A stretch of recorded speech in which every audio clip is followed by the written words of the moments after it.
పురాణాలలో ఎంతోమంది మహానుభావులు తమ ధర్మంతో త్యాగంతో మహాపురుషులయ్యారు. శిబి చక్రవర్తి, హరిశ్చంద్రుడు, కర్ణుడు ఇలా ఎంతోమంది ఆ జాబితాలో ఉన్నారు. అలాంటి మరొక త్యాగశీలి కథ మహాభారతంలో ఉంది. ఆయనే మయూరధ్వజుడు. మహాభారతంలో కురుక్షేత్ర సంగ్రామం ముగిసిన తరువాత క్షత్రియ ధర్మం ప్రకారం అశ్వమేధ యాగాన్ని చేయాలని నిర్ణయించుకున్నారు పాండవులు. పాండవులు వదిలిన యాగాశ్వాన్ని ఆపే ధైర్యం ఎవ్వరూ చేయలేకపోయారు. అలా ఒక్కొక్క రాజ్యం పాండవులకి సొంతమవుతూ వచ్చింది. ఇంతలో యాగాశ్వం మణిపుర రాజ్యాన్ని చేరుకుంది. ఆ రాజ్యాన్ని పాలిస్తున్నవాడు శ్రీకృష్ణుడి పరమ భక్తుడైన మయూరధ్వజుడనే రాజు. అపర పరాక్రమవంతుడైన ఆ మయూరధ్వజుడి కుమారుడు తామ్రధ్వజుడు కూడా తండ్రికి తగ్గ వీరుడే. అలాంటి తామ్రధ్వజుడు మణిపురానికి రక్షగా ఉన్న సమయంలో యాగాశ్వం ఆ రాజ్యంలోకి ప్రవేశించింది. తామ్రధ్వజుడికి పాండవులన్నా వాళ్ళ ధర్మ ప్రవర్తన అన్నా చాలా గౌరవం. కానీ క్షత్రియ ధర్మాన్ని అనుసరించి పోరాడకుండా లొంగిపోకూడదని నిశ్చయించుకున్నాడు. అందుకే ఆ యాగస్వాన్ని బంధించాడు. నిరాఘాతంగా సాగిపోతున్న తమ అశ్వమేధ యాగానికి అడ్డంకి ఎదురొచ్చేసరికి పాండవులకు ఎక్కడలేని కోపం వచ్చింది. సకల సైన్యాన్ని తీసుకుని తమ అశ్వాన్ని విడిపించుకోవడానికి సిద్ధపడ్డారు. కానీ ఆశ్చర్యం, వారందరూ కలిసి పోరు సల్పినా కూడా తామ్రధ్వజుడిని ఓడించలేకపోయారు. వాళ్ళ మీద పై చేయి సాధించిన తామ్రధ్వజుడు ఆ యాగస్వాన్ని తనతో పాటు తీసుకుపోయాడు. జరిగిన సంఘటనతో ధర్మరాజు ఒక్కసారిగా ఆశ్చర్యపోయాడు. ఆ రాత్రి కృష్ణుడు దగ్గరికి వెళ్ళి సలహా అడిగాడు.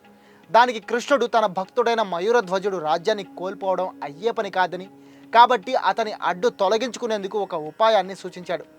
కృష్ణుడు సూచించిన ఉపాయంతో మరుసటి రోజు ఉదయం శ్రీకృష్ణుడు, ధర్మరాజు బ్రాహ్మణ వేషాల్లో మయూరధ్వజుడి అంతఃపురానికి చేరుకున్నారు. పండితులిద్దరినీ చూసిన మయూరధ్వజుడు సంతోషంగా వారిని ఆహ్వానించి పూజించి క్షేమ సమాచారాలు అడిగాడు.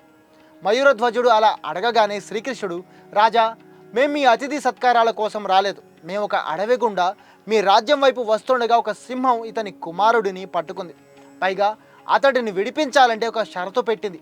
అది మీరు తీరుస్తానంటేనే చెప్తాను అన్నాడు. అది విని మయూరధ్వజుడు, ఆ షరతేంటో చెప్పండి, తప్పకుండా తీరుద్దాం అన్నాడు. అప్పుడు శ్రీకృష్ణుడు ఇలా చెప్పాడు, అదేంటంటే రాజా, నీ శరీరంలో సగభాగాన్ని అందిస్తేనే ఆ పిల్లవాడిని విడిచిపెడతానని ఆ సింహం షరతు పెట్టింది అన్నాడు. ఆ మాట విన్న మయూరధ్వజుడు ఏమాత్రం భయం బెరుకు లేకుండా చిరునవ్వు నవ్వి, అయ్యో అదెంత భాగ్యం, మరో జీవితాన్ని కాపాడేందుకు నా శరీరం ఉపయోగపడుతోందంటే అంతకంటే ఏం కావాలి, తక్షణమే ఆ షరతుని తీరుద్దాం ఉండండి అంటూ తన శరీరంలో సగభాగాన్ని కోసి ఇవ్వడానికి ఏర్పాట్లు చేశాడు. సేవకులు మయూరధ్వజుడి ఆదేశాల ప్రకారం అతని శరీరంలోని సగభాగాన్ని ఖండిస్తున్నారు. ఇంతలో ధర్మరాజు ఒక విషయాన్ని గమనించాడు. మయూరధ్వజుని ఎడమ కంట కన్నీరు కారుతూ ఉండడాన్ని చూశాడు. వెంటనే, రాజా, ఈ దానం ఇవ్వడం మీకు ఇష్టం లేనట్టుగా ఉంది. ఇలా బాధపడుతూ ఇచ్చిన దానం చెల్లదు కదా అన్నాడు.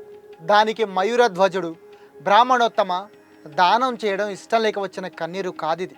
నా కుడి భాగం ఎవరో ఒకరికి ఉపయోగపడిందే కానీ ఎడమ భాగం ఏ ఉపయోగం లేకుండానే నాశనం అయిపోతుంది కదా అన్నదే నా ఆవేదన అన్నాడు.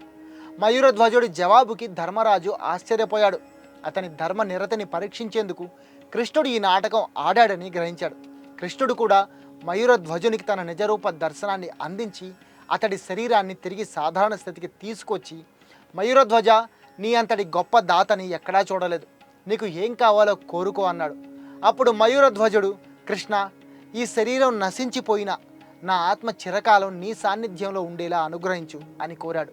ఆ కోరిక విన్న శ్రీకృష్ణుడు, తథాస్తు, ఇక నుంచి ప్రతి దేవాలయంలో నీ ప్రతిరూపంగా నీ పేరున ఒక ధ్వజస్తంభం ఉంటుంది. భక్తులు ముందుగా దానికి మొక్కిన తరువాతనే నన్ను దర్శించుకుంటారు. నీ ముందు దీపాన్ని ఉంచి జీవితాన్ని సార్థకం చేసుకుంటారు అని వరమిచ్చాడు. అలా ఆ మయూరధ్వజుడికి శ్రీకృష్ణ పరమాత్ముడు ఇచ్చిన వరం కారణంగానే ప్రస్తుతం ప్రతి ఆలయంలో ధ్వజస్తంభం ఉంటుంది. దేవతలకు సైతం దారి చూపుతూ, ఉత్సవాలకు ఆరంభాన్ని అందిస్తూ, దైవానికి నిలువెత్తు కీర్తి పతాకంగా నిలిచే ఆ ధ్వజస్తంభం మయూరధ్వజుని వ్యక్తిత్వానికి, ఆయన త్యాగ నిరతికి నిలువెత్తు ప్రతిరూపం. ఈ కథ ద్వారా ఆ పరమాత్ముడు మనల్ని కూడా అంతటి త్యాగ నిరతితో జీవించాలని, అప్పుడే పరమాత్మ సాక్షాత్కారం జరుగుతుందనే యథార్థాన్ని తెలియజేస్తున్నాడు.